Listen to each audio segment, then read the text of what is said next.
అధిక దిగుబడుల కోసం విచ్చలవిడిగా రసాయన ఎరువులను కుమ్మరించడం వల్ల దిగుబడి సంగతేమో గాని భూభౌతిక స్థితి దెబ్బతిని నేల సారం క్షీణిస్తోంది. భూమిలో రసాయన ఎరువులు ముఖ్యంగా భాస్వరం నిల్వలు పెరిగిపోయి మొక్కల్లో సూక్ష్మ పోషక లోపాలు బయటపడుతున్నాయి. అలా కాకుండా సేంద్రియ జీవన ఎరువుల వాడకం పెంచడం వల్ల రైతుకు ఖర్చు తగ్గడమే కాకుండా భూసారం పెరిగి మేలైన దిగుబడులను పొందవచ్చు. జీవన ఎరువులను పంటలకు అందించినప్పుడు పోషకాలు అందటమే కాక నేలల్లో జీవరాశి సైతం పెంపొందుతుంది. అంతేకాదు మొక్క పెరుగుదలకు అవసరమైన అన్ని రకాల హార్మోన్లు, ఎంజైములు మొక్కలకు లభ్యమవుతాయి. మరి ఈ జీవన ఎరువులను ఎలా వాడుకోవాలి, వీటి వాడకం వల్ల పంటలకు కలిగే ప్రయోజనాలేమిటి అనే వివరాలను మనకు అందిస్తున్నారు ఆచార్య ఎన్జీ రంగా వ్యవసాయ విశ్వవిద్యాలయం అమరావతి వ్యవసాయ పరిశోధనా స్థానం సీనియర్ శాస్త్రవేత్త మరియు హెడ్ డాక్టర్ ఎం రవీంద్రారెడ్డి.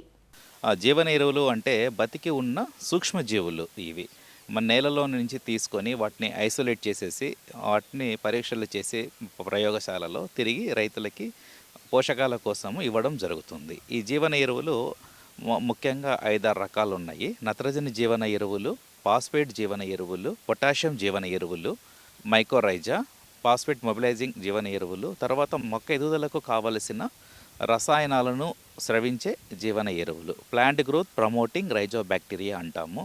ముఖ్యంగా వరిలో ఉపయోగించవలసిన జీవన ఎరువులు వచ్చి అజోస్పైరిల్లం. ఈ అజోస్పైరిల్లం నత్రజని జీవన ఎరువు. ఇది మొక్క వేర్లల్లో ఉంటూ మొక్కకు కావాల్సిన గాలిలో ఉన్న నత్రజనిని తీసుకుని స్థిరీకరిస్తుంది. దగ్గర ఒక ఎకరాకు 25 కిలోల నత్రజనిని స్థిరీకరిస్తుంది.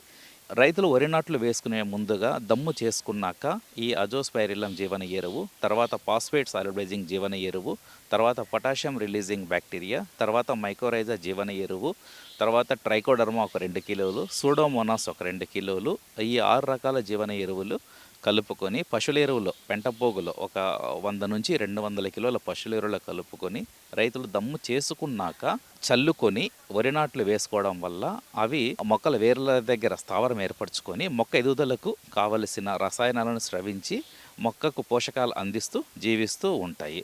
తర్వాత వరి నాటిన 20 నుంచి 25 రోజుల తర్వాత ఇంకొక దఫా అజోస్పైరిల్లం ఒక 1/2 లీటరు, సూడోమోనాస్ ఒక 2 కిలోలు పైపాటుగా చల్లుకోవడం వల్ల తిరిగి సూక్ష్మజీవులు పెరిగి నత్రజని స్థిరీకరించి తర్వాత కొన్ని రకాల రోగాలను తట్టుకునే శక్తి సూడోమోనాస్ వల్ల కలిగి దుబ్బు బాగా కట్టి అధిక దిగుబడులను కూడా మనము ఆశించవచ్చు.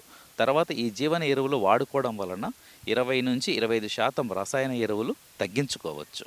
ముఖ్యంగా రైతులు యూరియా షార్టేజ్ ఉండడం వల్ల ఇలాంటి జీవన ఎరువులు వాడుకోవడం వల్ల రసాయన ఎరువులు తగ్గించుకొని దిగుబడి మనము ఒక 10 నుంచి 15% దిగుబడి పెంచుకోవచ్చు.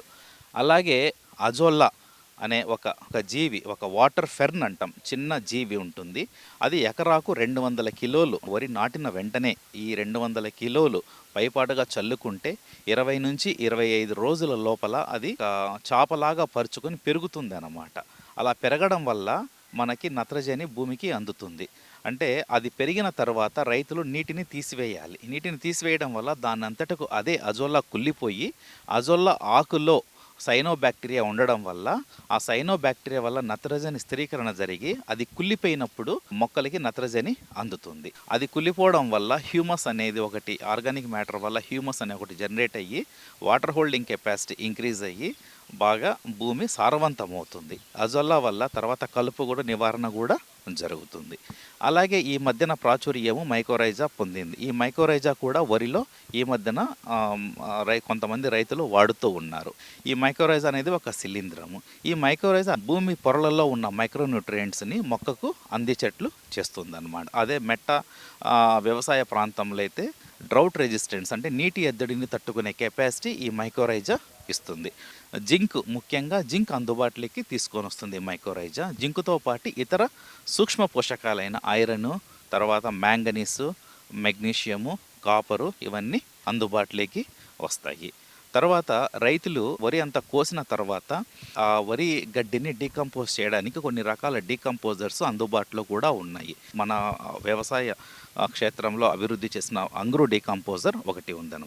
వేస్ట్ డీకంపోజర్ ఏ ఒక 3 కిలోలు, వేస్ట్ డీకంపోజర్ బి ఒక 3 కిలోలు, ఒక 6 కిలోలు తీసుకొని సుమారుగా 50 నుంచి 100 కిలోల పశువుల ఎరువులు కలుపుకొని పైపాటుగా చల్లుకొని రోటావీటర్ వేసుకోవడము లేదా భూమిలో తొక్కించుకోవడము జరిగినప్పుడు అది బాగా కుళ్ళిపోయి భూమికి పడుతుంది. వరిగడ్డిని కాల్చుకోకుండా భూమిలో ఇన్కార్పొరేట్ చేయడం వల్ల ఈ మైక్రో ఆర్గానిజమ్స్ డీకంపోజ్ చేసేసి ఆర్గానిక్ మ్యాటర్ బాగా పెరిగి భూమి సారవంతం అవుతుంది. జీవన ఎరువులు కావాల్సిన రైతులు సంప్రదించవలసిన చిరునామా వ్యవసాయ పరిశోధనా స్థానము అమరావతి, పల్నాడు జిల్లా.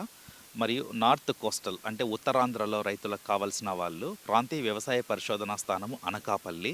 రాయలసీమ ప్రాంతం రైతులకి కావాల్సిన వాళ్ళు ప్రాంతీయ వ్యవసాయ పరిశోధనా స్థానం తిరుపతి మరియు వ్యవసాయ పరిశోధనా స్థానము ఊటుకూరు. ఈ 4 సెంటర్లలో జీవన ఎరువులు అందుబాటులో ఉన్నాయి. కావలసిన రైతులు వాళ్ళు సంప్రదించి వారు పొందగలరు. 1 లీటర్ జీవన ఎరువు 300, అర లీటర్ జీవన ఎరువు 150 రూపాయలు, కిలో ప్యాకెట్ జీవన ఎరువు 80 రూపాయలు. రైతులు ఎంత వాడుకోవాలి జీవన ఎరువులు అనేది శాస్త్రవేత్తల సూచనల మేరకు సలహాలు తీసుకొని లేదా వ్యవసాయ నిపుణులు లేదా agriculture officers, department of agriculture సూచనల మేరకు సలహాలు తీసుకొని జీవన ఎరువులు పొందవలసిందిగా కోరుతున్నాము.